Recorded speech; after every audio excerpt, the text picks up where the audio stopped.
Assalamualaikum and hi. We are group 3 from S53.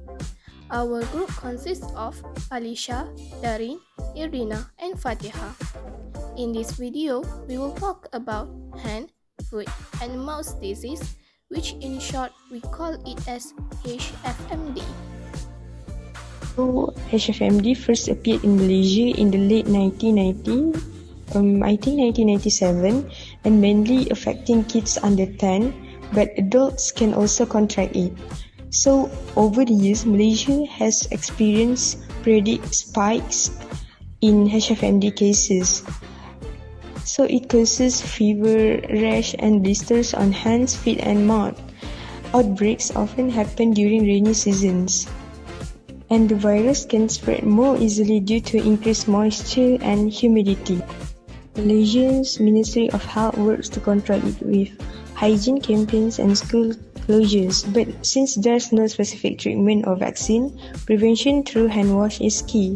Research continues to understand and manage the disease, which remain concern for public health in Malaysia. Overall, HFMD remains a public health concern in Malaysia, requiring continued vigilance and concerted efforts from both authorities and the public to control its spread and minimize its impact on communities. It was shown in recent data of hand, foot, and mouth disease HFMD cases that the hardest hit states were in Kuala Lumpur, Putrajaya, Selangor, and Perak. It was also reported that 21,508 cases in children were aged from 0 until 6 years.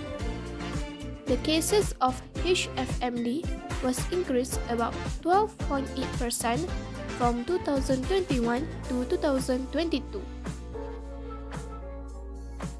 Next, the symptoms for this disease are fever, sore throat, feeling sick, painful blister-like lesions on the tongue, gums, and inside of the cheeks, rash on the palms, sole, and sometimes the buttocks.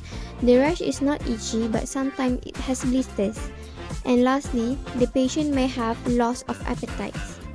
Infants and toddlers also becomes very fussy as it is very uncomfortable for them.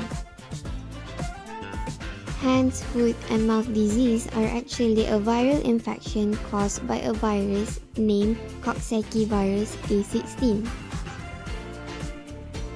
This Coxsackie virus A16 can infect someone by direct contact with contaminated fluids such as saliva, sputum, nasal mucus, droplets, and feces from another infected person.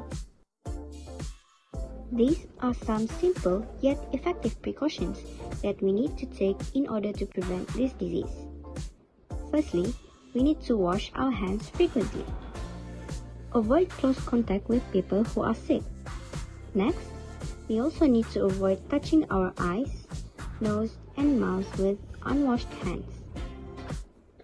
Last but not least, clean and disinfect frequently touched surfaces.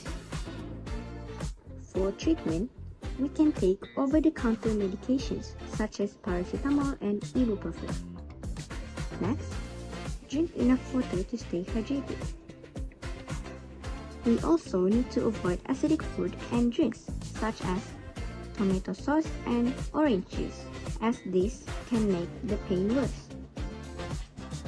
Lastly, we need to avoid hot and spicy foods and eat soft foods instead.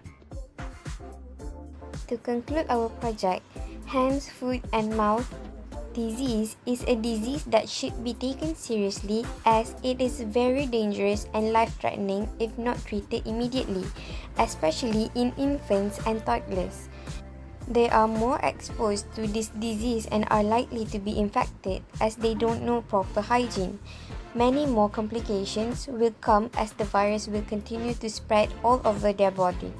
So let us take all the safety precautions to avoid being infected by this disease. And if you have experienced any of the symptoms stated, you should probably seek professional help.